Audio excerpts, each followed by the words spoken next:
Yes sir, तो अब हम लोग चालू करते हैं इनकम फ्रॉम अदर सोर्सेस। जैसे कि आप लोगों ने देखा इनकम फ्रॉम अदर सोर्सेस से सारे प्रोविजन हमने बहुत डिटेल के अंदर में पढ़े। डिविडेंड नाम की चीज देखी आपने जिसके अंदर में बहुत सारे अमेंडमेंट है।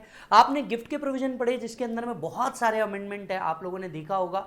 और अब हम आ जाते हैं क्वेश्चनर डिस्कशन के ऊपर। क्वेश्चनर डिस्कशन एक ऐसी चीज है जो बहुत ज्यादा इंपॉर्टेंट है, और मैं ये चाहूंगा कि इस क्वेश्चनर डिस्कशन के साथ साथ जब आप इसको सॉल्व कर रहे हो तब आप पॉइंट्स लिखें कि जनरली इस क्वेश्चन में क्या क्या पॉइंट्स आने चाहिए। ये पॉइंट भी अगर आप लिखते हैं, इसको बस इलैबोरेट करने की देर है। एग्जाम से पहले तक कि आप कभी भी इन वीडियोस को देख सकोगे, सो दैट आपको ज्यादा मजा आएगा। चलिए स्टार्ट करते हैं। सबसे पहले क्वेश्चन की बात करते हैं, when would the dividend income B taxed in the hands of share holder.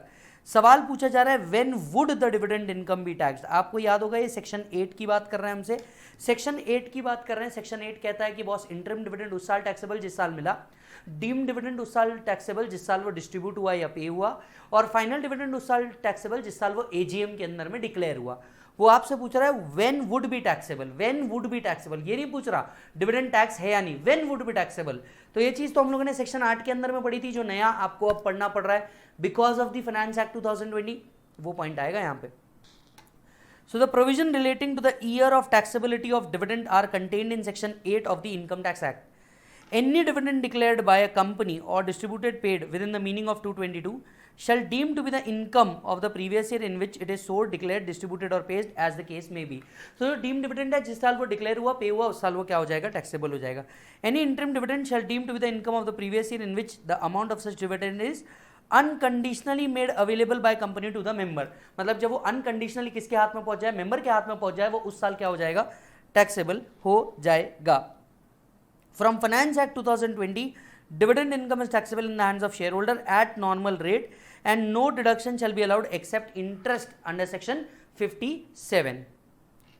अच्छा जी sir, so that was an easy question based on amendment. हो सकता है ऐसा एक क्वेश्चन आपको थियरी के ऊपर फॉर्म किया जाए, तो ये चीजें आपने पढ़ के रखनी है मालिक।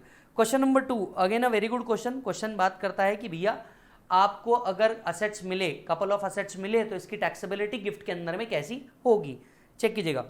Mister A is a dealer in shares, he is a dealer in shares, received the following without consideration. कुछ चीजें विदाउट कंसिडरेशन मिली है। कैश गिफ्ट 75,000, टैक्सेबल होगा, बिल्कुल होगा।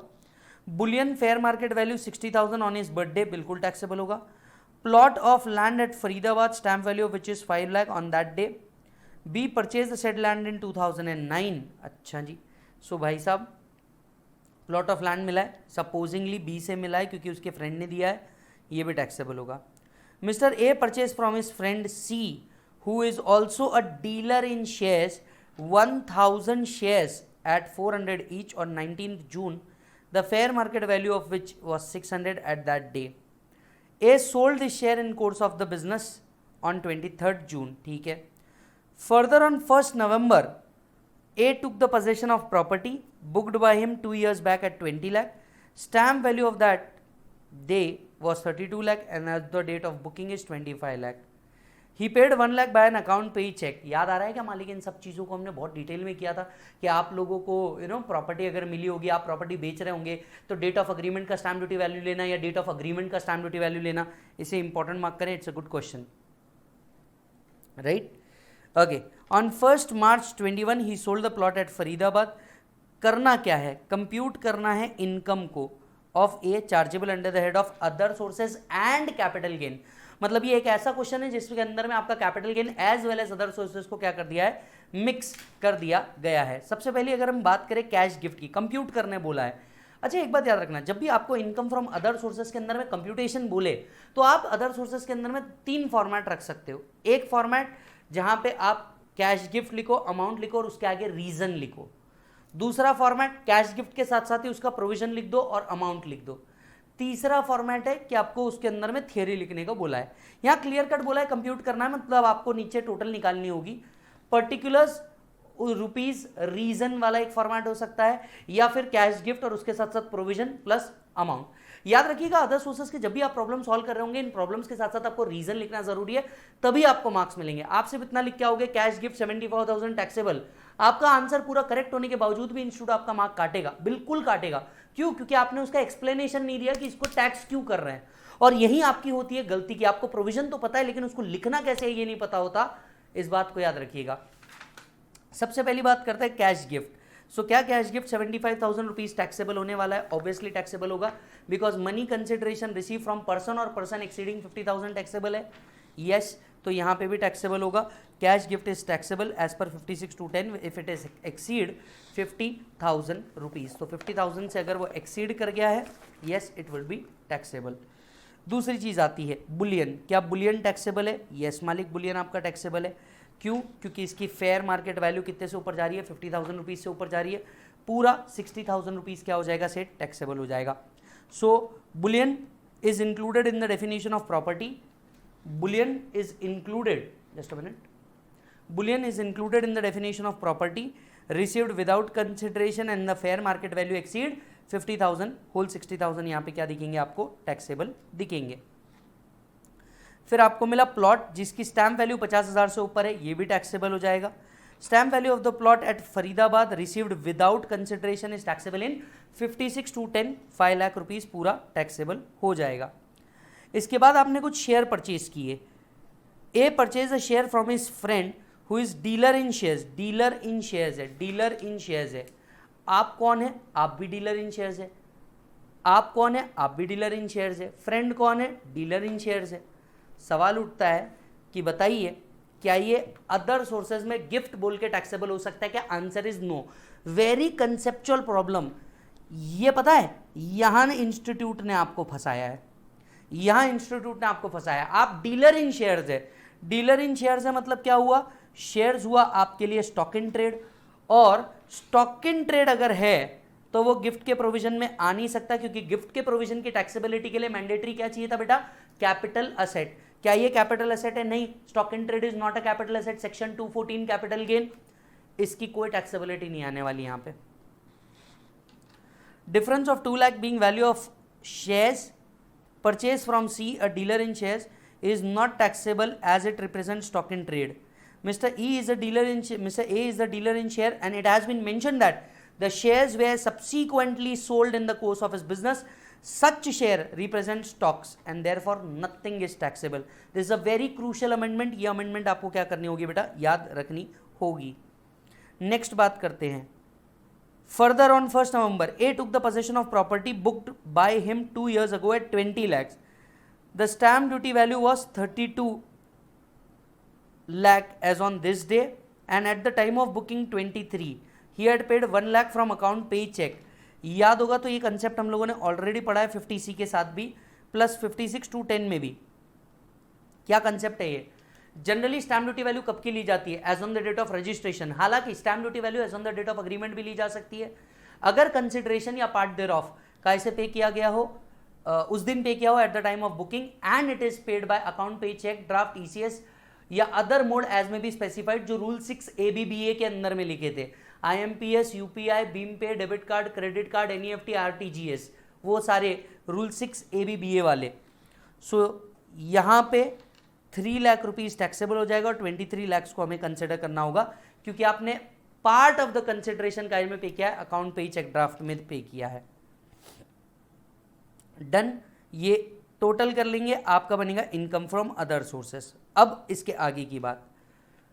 On 1st March 2021 he sold the plot at Faridabad. एक minute, ये plot तो फरीदाबाद का आपको मिला था, कब मिला था? ये आपको मिला था 1 जुलाई 2020 को। आपने कब बेच दिया? 1 मार्च 2021 को। मतलब आपके लिए जो नेचर ऑफ प्रॉपर्टी हुई है शॉर्ट टर्म हुई। प्रॉपर्टी के केस में अगर होल्डिंग पीरियड 24 मंथ्स के ऊपर हो तो ही लॉन्ग टर्म होता है। जुलाई 2020 में लिया, मार्च 2021 में सेल कर दिया, सेल वैल्यू हुई 7 लाख। और कॉस्ट का मतलब क्या पकड़ा जाए? कॉस्ट का मतलब क्या पकड़ा जाए? Very good concept. यहाँ पे 50C आ रहा है, 56(2)(10) आ रहा है, 49(4) आ रहा है। आपको अगर याद हो तो मैंने कंसेप्ट आपको पढ़ाया था बेटा, अगर गिफ्ट बोल के हमें टैक्सेबल हुआ है तो फिर cost means cost to previous owner नहीं लिया जाता, वो वैल्यू लिया जाता है तो 56(2)(10) में टैक्सेबल हुआ है। 56(2)(10) में कितना टैक्सेबल हुआ है? 5 लाख।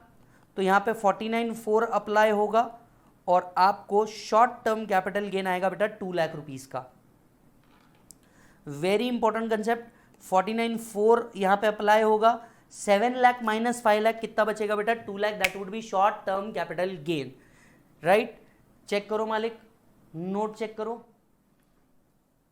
इजी प्रॉब्लम था मेरे भाई, कुछ भी नहीं था, बिल्कुल टेंशन लेने की जरूरत नहीं थी प्रॉब्लम के अंदर में। दो एडजस्टमेंट, बहुत जबरदस्त एडजस्टमेंट थी, एक ये एक ये दो एडजस्टमेंट इस प्रॉब्लम की जान है।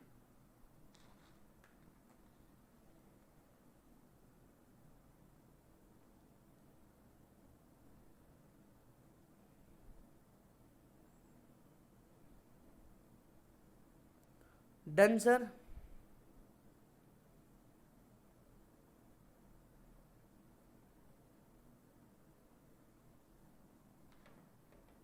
बहुत बढ़िया, आ जाओ बेटा। Third problem, it's a easy problem.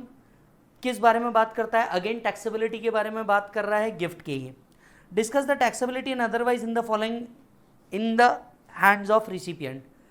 Akhil HUF received 75,000 in cash from niece of Akhil, that is daughter of Akhil's sister. Akhil is the कर्ता of HUF. बताइए ये टैक्सेबल होगा कि नहीं? देखिए, gift receive from a relative is totally exempt. यहाँ पे sister की बेटी से अगर गिफ्ट मिला है तो वो रिलेटिव की डेफिनेशन के अंदर में नहीं आती है और ये गिफ्ट टैक्सेबल होगा क्योंकि इसकी वैल्यू 50,000 से ऊपर जा रही है। सो 75,000 is taxable. Sum of money exceeding 50,000 received without consideration from a non-relative is taxable. Daughter of Akhil's sister is not a relative, nor she is a member of HUF. Nitisha, a member of her father's HUF, transferred a house property to HUF without consideration. Stamp value of the property is 9 lakh. क्या कोई taxable होने वाला है? नहीं। अपने father के HUF में ही आपने क्या किया है? ट्रांसफर किया है। आप अपने फादर के एचयूएफ में कोपार्टनर हो, कोपार्टनर से अगर एचयूएफ को कोई ट्रांसफर होता है, मेंबर से अगर एचयूएफ को कोई ट्रांसफर होता है तो ये रिलेटिव से ट्रांसफर माना जाता है और ये टैक्सेबल नहीं हो सकता, इसकी वैल्यू कुछ भी हो, nil. Since it is received without consideration by HUF from relative. Next, Akshat received 100 shares of A Limited from his friend as a gift on the occasion of 25th marriage anniversary. ठीक है साहब, भगवान ऐसे दो सबको दे। The fair market value as on that day was 100 per share. ठीक है, 100 into 100 ये हो गया 10,000. He also received jewelry worth rupees 45,000 from his nephew on the same day. ठीक है sir. Movable property received without consideration, share is a movable property, jewellery is a movable property जिसकी value 50,000 से ऊपर है, whole 55,000 rupees taxable हो जाएगा। Check कर लीजिए। Without consideration exceed 50,000, the whole of the aggregate value shall be taxable. In this case, the aggregate fair market value is 10,000 and jewelry 45,000 exceed 50,000, hence the entire amount is taxable. Fourth, Kishan HUF gifted a car. Wait, car gift किया है, जल्दी जल्दी मेरा बच्चा बताएगा। मेरे बच्चे को एक कंसेप्ट बहुत अच्छे से पता है। क्या कार प्रॉपर्टी है? Answer is no. अगर कार प्रॉपर्टी नहीं है तो टैक्सेबिलिटी में आ ही नहीं सकता, उसका वैल्यू कुछ भी हो जाए। चेक कर लीजिए मालिक।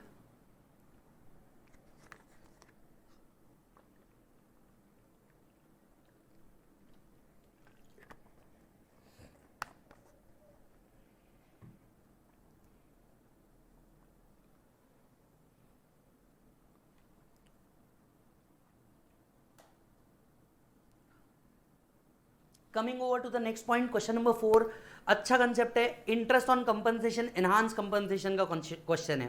ये कंसेप्ट को हम लोग कहाँ पढ़ते हैं? हम लोग सेक्शन 45(5) में भी पढ़ते हैं कैपिटल गेन वाले, और हम इनकम फ्रॉम अदर सोर्सेज में आके भी पढ़ते हैं। Interest on compensation, enhance compensation जिस साल मिलता है उस साल टैक्सेबल होता है, और जितना मिलता है सेक्शन 57 उसमें से 50% डिडक्शन की बात करता है। उसी कंसेप्ट पे बेस्ड प्रॉब्लम है। ये प्रॉब्लम आपके मॉड्यूल के अंदर में भी कवर्ड है। Interest on enhance compensation received during the year is 5 lakh. इस साल 5 लाख रिसीव हुआ, पूरा 5 लाख रुपए टैक्सेबल हो जाएगा अदर सोर्सेज में। Out of this 150 relates to 17-18, 165 relates to 18-19, 185 relates to 19-20। वो किस साल को पर्टेन कर रहा है उससे कोई लेन देन नहीं है। इस साल कितना मिला? 5 lakh. 5 lakh is taxable. Discuss the tax implication if any interest income. So what ever is the interest income 5 lakh, इसमें से सेक्शन 57 50% का डिडक्शन देगा, बैलेंस अमाउंट टैक्सेबल हो जाएगा। अगर आपको 50% का डिडक्शन मिला है, किसी और चीज का डिडक्शन मिलने वाला नहीं है। इसी कंसेप्ट पे बेस प्रॉब्लम था।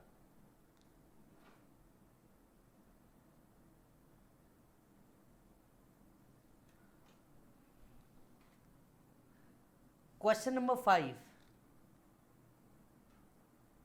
Question number 5. Mark this problem as very important. Very important. This question cover 50C, 56 to 10, 43 CA, ऐसा 3 सेक्शन का मिश्रण है। और आज आपको समझ में आएगा कि हम लोगों ने जो फास्ट ट्रैक के अंदर में इतनी मेहनत करी है, क्यों इतना लॉजिकली पढ़ा हम लोगों ने टाइम दे करके कि इस सेक्शन के बाद ये आएगा, इस सेक्शन के बाद ये आएगा, लिंकिंग समझ में आएगी तुम्हें। क्वेश्चन पढ़िए, डिस्कस करते हैं। हरी अ प्रॉपर्टी डीलर, एक minute, who is Hari a property dealer, sold a building in the course of business to his friend Rajesh, who is dealer in automobile spare parts for 90 lakh and the stamp value was 150. The agreement was, however, entered into September when stamp duty value was 140. Mr. Hari received a down payment of 15 lakh via crossed check. रुकिए, cross check से payment किया है, जबकि law clear cut बोलता है account payee cheque draft ECS. Discuss the tax implication in the hands of Hari and Rajesh, assuming that Hari has purchased the building for 75 lakh on 12th June 2019. 12th June 2019. Would your answer be different if Hari was a share broker instead of a property dealer? चलिए एक एक बात करते हैं। सबसे पहले आपको अगर कंसेप्ट याद हो तो हरी क्या कर रहा है, आपको प्रॉपर्टी बेच रहा है। किसको बेच रहा है? लेट्स से राजेश को। हरी के हाथ में क्या आएगा? 50C। राजेश के हाथ में इनएडिक्वेट कंसिडरेशन हुआ तो क्या आएगा? 56 to 10। हरी के हाथ में 50C तभी आएगा जब क्या होगा मालिक? ये कैपिटल असेट। अगर ये कैपिटल असेट नहीं रहा, ये स्टॉक इन ट्रेड रहा, तो सेक्शन 43C अप्लाई कर जाएगा एवरीबॉडी। चलो 50C का एक पोर्शन याद करते हैं। 50C कहता है stamp duty value will be full value of consideration अगर स्टैम्प ड्यूटी एक्सीड करता है 110% ऑफ कंसिडरेशन से ऊपर। फाइनेंस एक्ट 2020 का अमेंडमेंट, ठीक है। स्टैम्प ड्यूटी वैल्यू जनरली हम डेट ऑफ रजिस्ट्रेशन की लेते हैं, लेकिन डेट ऑफ अग्रीमेंट की ली जा सकती है अगर वो अकाउंट पे ही चेक ड्राफ्ट ECS या स्पेसिफाइड मोड के अंदर में हो। यहां हमें क्रॉस चेक दिया है, पूरा गेम यहां पलट रहा है, सेट पूरा गेम यहां पलट रहा है आपका। ये क्रॉस चेक से पेमेंट किया गया है। Cross cheque is not account payee ही चेक। तो बताओ 140 लेंगे ना 150 लेंगे? 150 माइनस 75 क्या जाएगा? यस, आइए जरा चेक कीजिए। In the hands of Hari provision of 43CA would be attracted. क्यों? Because Hari is a property dealer. 43CA would be attracted since the building represent stock in trade and he transferred the same for a consideration less than stamp duty value and stamp duty value exceed 110% of consideration. याद है मैंने आपको बताया था बेटा, section में amendment आया तो तीनों जगह एक साथ आएंगे, 50C, 56 to 10, 43CA। मैंने आपको इसका कॉन्सेप्ट ही बता दिया था। Under 43CA, option to adopt the stamp duty value as on the date of agreement can be exercised only if the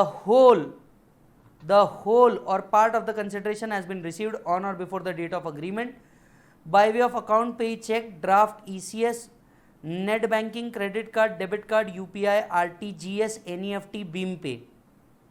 ये सारे रूल 6ABBA वाले हैं।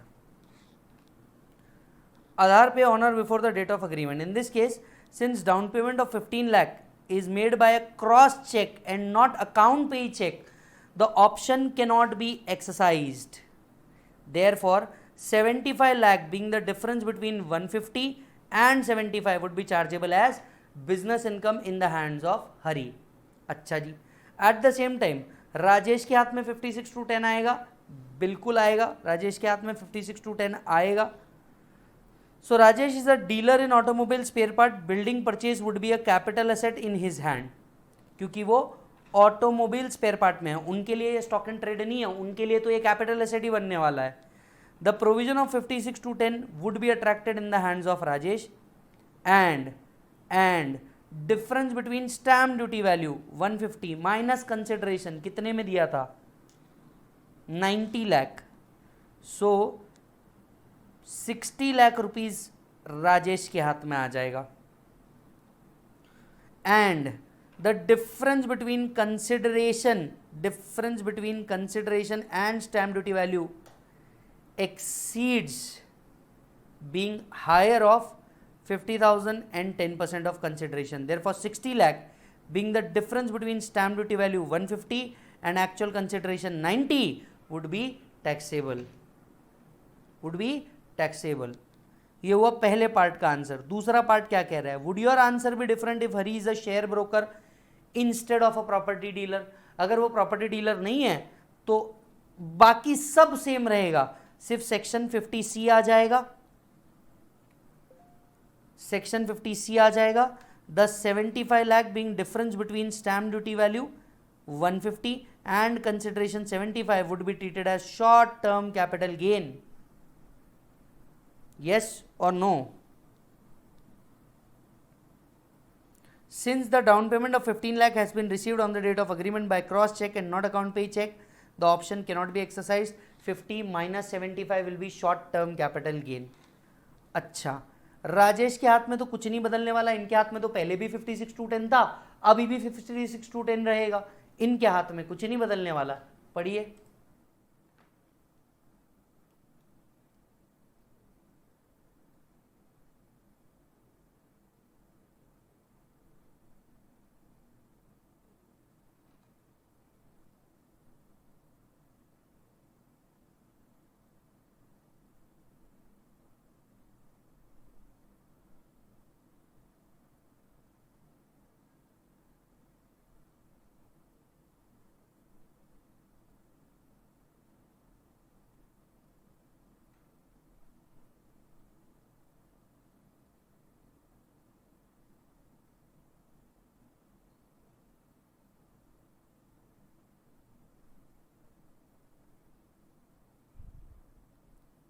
डन मालिक, बड़ा शानदार, बड़ा इजी, अच्छा था प्रॉब्लम, गजब का कंसेप्ट था।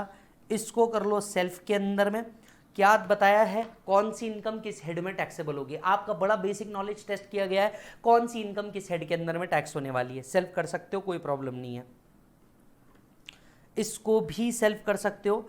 एक तो आपका गिफ्ट फ्रॉम नॉन रिलेटिव का है और दूसरा interest on compensation enhance compensation का। It is a past examination question, self कर लो बिंदास। आते हैं 8th के ऊपर, examine the following transaction in the context of income tax act 1961। ठीक है sir.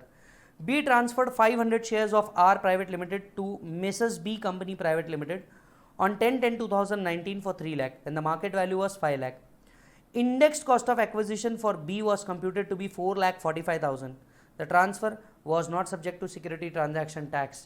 Determine the chargeable income tax in the hands of B company because of the above transaction.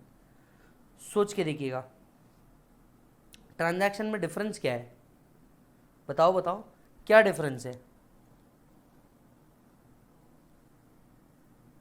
500 shares उठा करके ट्रांसफर किए हैं,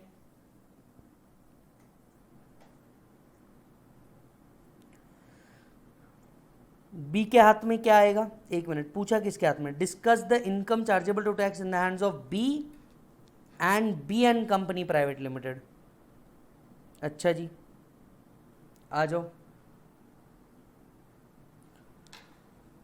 56/10 आएगा, आना ही है। Any movable property received without consideration by way of person is chargeable to tax under 56/10. The difference between the fair market value and the consideration exceeds 50,000. Thus, the share received by B company private limited from Mr. B is chargeable to tax rupees 2 lakh. Under section 50CA, B के हाथ में आएगा, under section 50CA, the consideration is less than fair market value of an unquoted share. The fair market value shall deem to be full value of consideration, and in that particular case full value of consideration would be 5 lakh less index cost 4,55,000. index cost दिया है मतलब इनके हाथ में long term capital gain आएगा 55,000 का। तो B के हाथ में क्या होने वाला है, लॉन्ग टर्म कैपिटल गेन आएगा। बी एन कंपनी के हाथ में क्या आएगा, 56/10 गिफ्ट का प्रोविजन आएगा। Shizan is an employed in company with a taxable salary of income 5 lakh rupees. He received a cash gift of 1 lakh from Atma Charitable Trust registered under 12AA for meeting medical expenses. First of all मैं आपको बता दूं, कुछ gift taxable नहीं है। उसमें हम लोगों ने पढ़ा था बेटा, अगर कोई ट्रस्ट से मिला है जो रजिस्टर्ड अंडर 12AA तो फिर उस केस में ये गिफ्ट टैक्सेबल नहीं हो सकता। तो सीजैन को जो आत्मा चैरिटेबल ट्रस्ट से अमाउंट मिली है वो टैक्सेबल नहीं हो सकती। सो 1 lakh received from Atma Charitable Trust being registered under 12AA would not be chargeable to tax under 56/10 in the hands of Cezanne. Easy and a good problem. ये past examination का question भी है, in fact ये module में भी आपको देखने को मिलता है।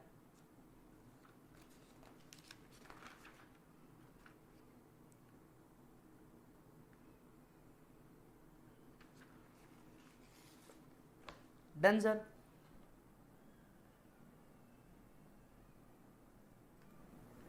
आते हैं क्वेश्चन नंबर 9 के ऊपर। अगेन गिफ्ट से रिलेटेड प्रोविजन है। एक बात आप समझ के चलिएगा, इनकम फ्रॉम अदर सोर्सेज में आपको बाकी कोई क्वेश्चन देखने को ही नहीं मिलते हैं। या तो आपको गिफ्ट देखने को मिलेगा या तो डिविडेंड देखने को मिलेगा। इसके अलावा आपको कोई क्वेश्चन अदर सोर्सेज से रिलेवेंट बनते ही नहीं है। From the following details have been furnished by Hemali pertaining to the year 31/3/2021। It's a past examination question. ये ओल्ड प्रैक्टिस मैनुअल के अंदर में भी कवर्ड था।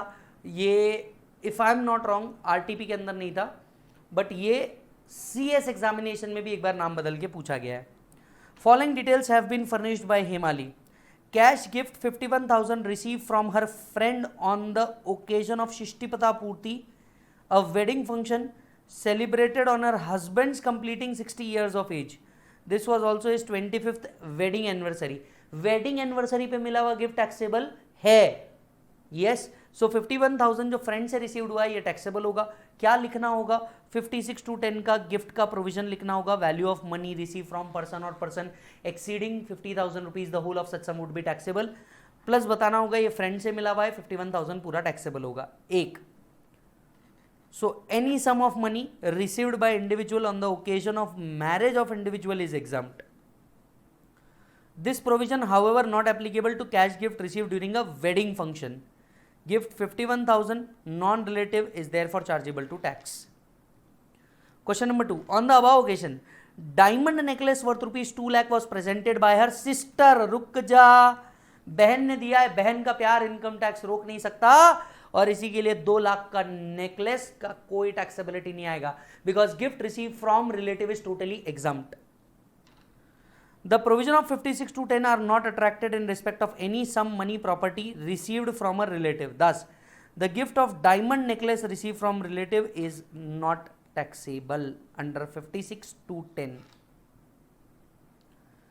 Question number 3. When she celebrated her daughter's wedding, her friend assigned in Hemali's favor a FD. Wait, इस बार क्या मिला है आपको, FD। अच्छा, अब देखो FD मिली है, you cannot say it is a money, you cannot say it is a property। FD property की डेफिनेशन में तो आ नहीं सकता, राइट। अब आप इसे या तो मनी मान करके क्या कर सकते हो, टैक्सेबिलिटी में लेके आ सकते हो, या तो फिर नोट लिख सकते हो कि भैया ये क्या नहीं है, मनी नहीं माना जा सकता और इसी के लिए हम इसको टैक्सेबिलिटी में ना लेके आए। एफडी एक ऐसी चीज है जिसको लिक्विड एसेट माना गया है, क्योंकि आप कभी भी इसको क्या कर सकते हो, विड्रॉ करके आगे बढ़ सकते हो, but then FD is not expressly mentioned in money. So क्या करना चाहिए, मेरे हिसाब से दोनों तरफ से आंसर लिखना चाहिए। एक, इसे मनी मान के अगर टैक्स किया जाए तो क्या, दूसरा इसे नहीं मनी मान के टैक्स किया जाए तो क्या। To be exempt from applicability of 56/10, property should be received on the occasion of marriage of individual and not on the individual's son. Therefore, exempted provision is not attracted. Any sum of money received without consideration, the aggregate value exceeds 50,000. Sum of money, however, has not been defined in 56/10. Therefore, there are two possible views. First view is that FD does not fall within the definition of sum of money. However, another view is that FD is assigned in Hemali's favor fall within the value of money. If first view is taken then 51,000 cash gift from friend chargeable to tax. If second view is taken, 56 would also be attracted in respect of FD assigned worth rupees 1,03,000, 51,000 plus 52,000. तो दूसरा view लेना मेरे हिसाब से ज़्यादा सही है because वो इक्विवेलेंट टू मनी है. हालांकि एग्जाम में आपको दोनों लिखना पड़ेगा.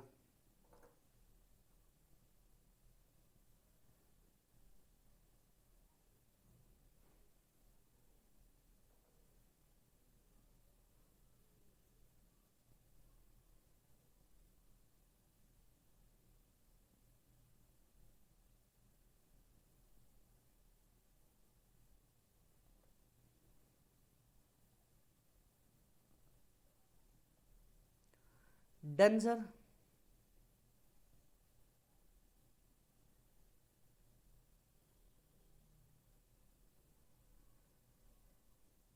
चलो जी आ जाओ.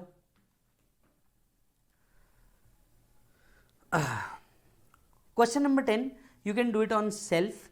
काय पे बेस्ड है ये बता दूं.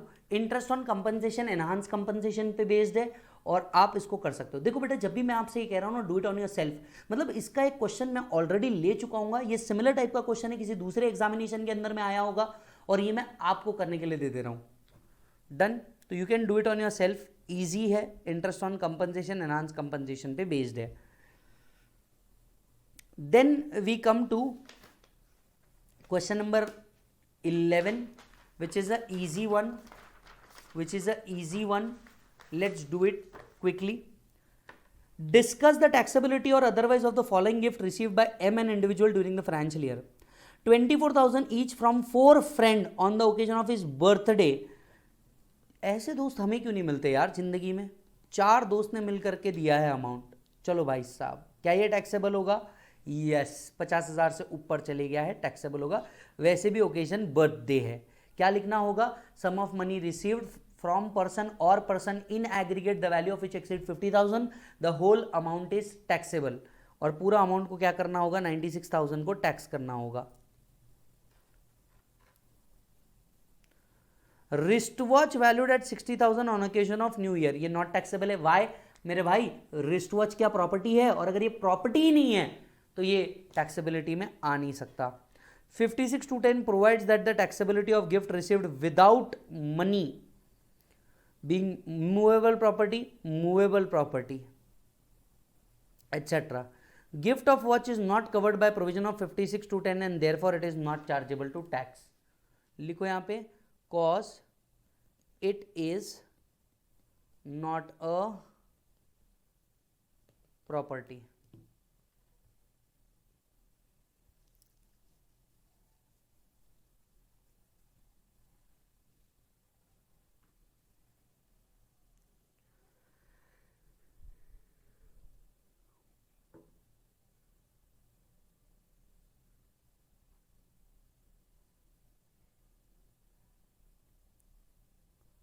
Done sir.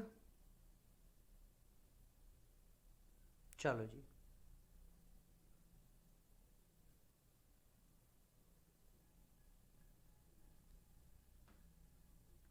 क्वेश्चन नंबर 12 के ऊपर आते हैं. It's a good question. Mark this as important. Mayur gifted 5 lakh rupees to the wife of his brother which was used by her for purchase of a house, and simultaneously on the same day brother of Mayur gifted the shares owned by him in a foreign company worth rupees 5 lakh to minor son of Mayur. What will be the impact of such transfer? सबसे पहली बात ये जो transfer है ये एक cross transfer का concept है. हम लोगों ने क्लबिंग के अंदर में देखना है. क्रॉस ट्रांसफर का कंसेप्ट है उसके ऊपर बेस्ड ये क्वेश्चन है. सबसे पहली बात ये इनएडिक्वेट कंसिडरेशन में इसको गिफ्ट के एंगल से पूछा गया है. क्वेश्चन बड़ा समझदारी वाला है. यहाँ पे क्लबिंग का प्रोविजन ना पूछ के गिफ्ट का पूछा गया है. ठीक है सर. मयूर ने गिफ्ट किया 5 lakh rupees to wife of his brother. भाभी को क्या किया इसने अमाउंट दिया. रिलेटिव की डेफिनेशन में आता है टैक्सेबिलिटी नहीं आएगी. Yes as per 56(2)(10 husband's brother is a relative. father's brother is also a relative. In view of 56(2)(10), in the present case, gift of 5 lakh to brother's wife will be exempt from tax since husband brother is a relative within the definition of relative. Where the brother of Mayur gift share 5 lakh to the son of Mayur, 56(2)(10) is not attracted in the hands of Mayur's son since father's brother fall in the definition of relative. However, there will be not any tax implication in the hands of Mayur's brother since gift of capital asset does not regarded as transfer within the meaning of section 47. In the present case, there is an indirect transfer of asset by Mayur's brother to his wife without any consideration. Income from house property received by wife of Mayur's brother shall be clubbed with the income of Mayur's brother under 64. The concept is called as cross transfer. Income club होगी पर ये gift नहीं है. Income कब होगी पर ये gift नहीं है.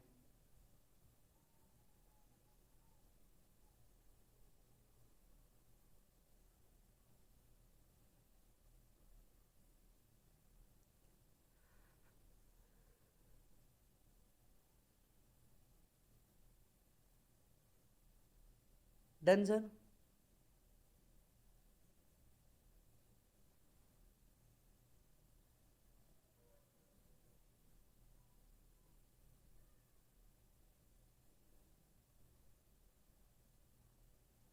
चलो जी बढ़ते हैं आगे सर. क्वेश्चन नंबर 13 की ओर बढ़ जाते हैं. क्या कॉन्सेप्ट है इसके अंदर में? इनकम फ्रॉम अदर सोर्सेज से निकालना है. नवंबर 2014 का क्वेश्चन आपको दिया हुआ है सर. आ जाओ, बच्चे पूछ रहे हैं कि भैया सर इसके अंदर में past examination question practice manual cover है कि नहीं है. मैं आपको हर क्वेश्चन के साथ बता रहा हूँ सर क्या कवर है क्या नहीं है. आप देख रहे हो फास्ट ट्रैक का, प्लस आपको इसका कितना मजा मिल रहा होगा. इनफैक्ट जो बच्चों ने रेगुलर बैच भी लिया होगा उन लोगों को भी इसका फायदा हो रहा है. From the following particulars compute the gross total income. GTI निकालना है सब. GTI 4 पॉइंट्स दिए, बड़े सिंपल. कंप्यूट करना है बेटा, कंप्यूट करना है मतलब आपको प्रैक्टिकल लिखना है. एक पर्टिकुलर्स, एक रुपीज, 3 कॉलम बनेंगे, या फिर पर्टिकुलर्स रुपीज रीजन वाला कॉलम बन सकता है. अदर सोर्सेज में सबसे बेस्ट फॉर्मेट यही है. Y transferred his residential house to Z for 10 lakh rupees. The value of the said house as per stamp value is 18 lakh rupees. Z is a childhood friend. वो सब तो ठीक है. क्या ये टैक्सेबल होगा? यस, 8 लाख रुपीज टैक्सेबिलिटी में आ जाएंगे. So receipt of immovable property for inadequate consideration 56(2)(10) के अंदर में आता है ये. Yes, the difference between stamp duty value and actual consideration 8 lakh rupees taxable हो जाएगा. Second, mister Z received a car. Car is not a gift, nil आएगा. Car is not a gift, not covered in definition of property. ये concept है ना, एक बार आपने concept पढ़ लिया ना, ये प्रॉब्लम आपको लगेगा क्या चिल्लर प्रॉब्लम है. Land of Z was acquired by railway. He receive 1,70,000 and interest on enhance compensation. बताओ, इंटरेस्ट ऑन एनहांस कंपनसेशन इस साल मिला, इस साल टैक्सेबल. 170 का हाफ टैक्सेबिलिटी में आएगा. If I am not wrong 85. 50% is allowed as deduction. Enhanced compensation taxable. FD of 10 lakh in a bank. Z received interest 90,000. He has also borrowed 50 lakh from the same bank on security of FD and was liable to 50,000 by way of interest.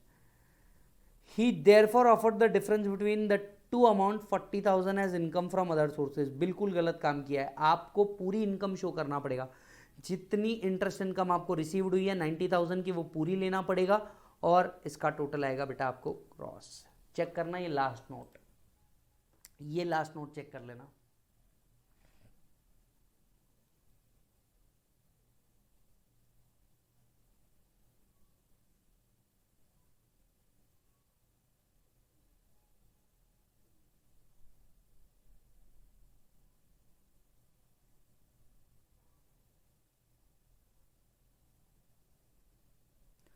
Done, Malik? Done. Mark this problem as very, very important. जबरदस्त problem. Concept covered है dividend. Concept covered है section 8. Concept covered है 56(2). Concept covered है 80M. Concept covered है 57.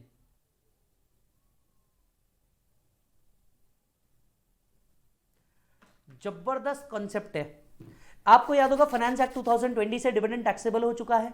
Domestic company अगर dividend receive कर रही है, ध्यान से सुनना, डोमेस्टिक कंपनी अगर डिविडेंड रिसीव कर रही है, ये डिविडेंड क्या होता है बेटा, टैक्सेबल होता है डोमेस्टिक कंपनी को at applicable rate. Indian company का अगर फॉरेन कंपनी में 26% से ज्यादा का होल्डिंग होगा तो 115 बीबीडी, 115 बीबीडी के हिसाब से 15% पे वो डिविडेंड का टैक्स जाता है। साथ ही साथ में अगर डोमेस्टिक कंपनी को डिविडेंड मिल रहा है और डोमेस्टिक कंपनी डिविडेंड पे भी कर रही है तो एक नया सेक्शन आया है 80M, जिसके अंदर में क्या मिलता है बेटा, डिडक्शन मिलता है। क्या तुम्हें याद है? उस पूरे कंसेप्ट को इसके अंदर में डाल रखा है। जबरदस्त प्रॉब्लम, ये एक प्रॉब्लम कर लो आपके सारे कंसेप्ट क्लियर हो जाएंगे। ABC limited is an Indian company. भाई साहब, कौन इंडिविजुअल के डिविडेंड की बात नहीं कर रहे हम बात कर रहे हैं कंपनी को डिविडेंड मिला है। Receives the following dividend from CBD Incorporation, Danish company in which it holds 25% of shares। एक मिनट, 25% शेयर होल्ड कर रहे हैं, 115 BBD आने वाला नहीं है, क्योंकि 115 BBD जो बोलता है डिविडेंड की इनकम के ऊपर 15% का टैक्स रहेगा, वो यहां पे नहीं अप्लाई करेगा क्योंकि वो रिलेशनशिप ही 26% से चालू होता है। तो ये नॉर्मल डिविडेंड है, टैक्सेबल है, कंपनी रेट पे टैक्स लगेगा। From share held in FEG English company in which he hold 15%, 115 BBD आएगा। JEH a Dutch company, 115 BBD आएगा। From shares held in subsidiary Indian company 47,000। तो भाई साहब डिविडेंड तो सारे ही टैक्सेबल होंगे, इन पे टैक्स रेट अलग होगा बस। सो एक वर्किंग नोट बनानी पड़ेगी, डिविडेंड 65, 150, 107, 47, टोटल डिविडेंड 369। सिर्फ टैक्स कंप्यूट करते वक्त अलग हो जाएगा। फाइनेंस एक्ट 2020 ने कहा है इन दोनों के ऊपर जो टैक्स रेट रहेगा 115 बीबीडी अप्लाई करेगा और 15%। जो बच्चे ये सिर्फ क्वेश्चनर देख रहे हैं ना, मैं उन सभी को बोलूंगा आप बताओ ये अमेंडमेंट काम के थे या नहीं थे। इनमें से कितनी चीजें हैं जो आप लोगों ने नहीं पढ़ी होगी। कई बच्चों का मुझे मैसेज आता है कि सर ये बात तो हमको रेगुलर में भी नहीं पता थी जो आप हमें फास्ट ट्रैक के अंदर में कवर करवा रहे हो। तो आप सभी दोस्तों को बताइए कि बॉस ये अमेंडमेंट कोई एक दो चैप्टर के अंदर में अमेंडमेंट आए हुए अमेंडमेंट नहीं है। मैंने आपको पूरा वीडियो बना के दिया कि कहां कहां क्या क्या अमेंडमेंट आया और उसके इंपैक्ट देखो कहां कहां है। आपको अगर कंसेप्चुअल क्लैरिटी नहीं रहेगी तो स्ट्रेट आउट हो जाता है मालिक, स्ट्रेट रिजल्ट आएगा ही आएगा आउट का। तो एक वर्किंग नोट बनेगा मालिक, डिविडेंड का पूरा डिविडेंड टैक्सेबल होगा, सिर्फ इसमें टैक्स रेट अलग होगा। ठीक है, आगे की बात करते हैं। ABC has paid remuneration 16,000 for realising of dividend. Section 57 को याद करो, इनमें से कोई खर्चे का डिडक्शन नहीं मिलने वाला। रियलाइजेशन ऑफ डिविडेंड का खर्चे का डिडक्शन नहीं मिलने वाला। The breakup of which is as under, कुछ भी ब्रेकअप दिया हो ये सब ब्रेकअप करने के लिए दिया है, कोई काम का नहीं है ये। The business income computed is 48 lakh, ये बिजनेस इनकम लेंगे plus income from other sources dividend income ले लेंगे। Compute the total income and tax liability by ignoring the MAT. ठीक है, assuming that ABC has distributed 4,20,000 in February 21, ये किस लिए बताया होगा आपको? 80M वाले डिडक्शन के लिए। 80M वाला डिडक्शन सिर्फ डोमेस्टिक कंपनी ले सकती है। Ignore the provision of DTAA if any applicable. Turnover of the company in previous year 18-19 is 450 crore. ये क्यों दिया होगा? टैक्स निकालने के लिए, क्योंकि कंपनी का रेट टैक्स रेट कितना होगा? 30%। 400 के अगर नीचे होता तो हम 25% लेते, 400 के ऊपर है हम कितना लेंगे? 30% लेंगे।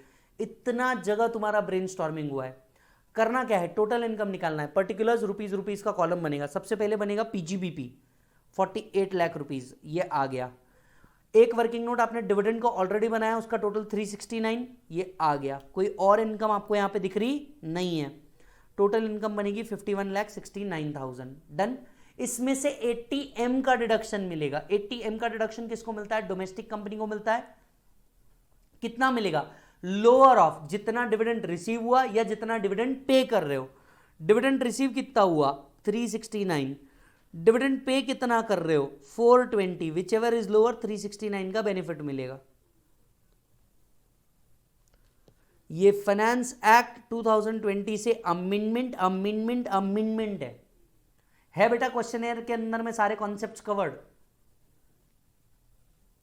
Total income, net taxable income आ गई आपकी 48 लाख रुपीज। अब इस पे क्या निकालना है मेरे को? टैक्स। रुक, इसमें से तेरे को दो डिविडेंड ऐसे हैं जिसपे 15% का टैक्स लगने वाला है। यस। तो चलो जरा ध्यान से देखते हैं। यहां पे अगर तुम देखोगे तो अब सिर्फ 48 लाख रुपीस बचा हुआ है। 48 लाख रुपीस के ऊपर स्ट्रेट अवे 30% निकालो, क्योंकि डिविडेंड का तो आपको पूरा का पूरा डिडक्शन मिल गया। इस पे 4% सेस ऐड कर दो, सरचार्ज 1 करोड़ के ऊपर आएगा, कंपनी है, फाइनल टैक्स लायबिलिटी आपकी आ गई। चेक करो मालिक।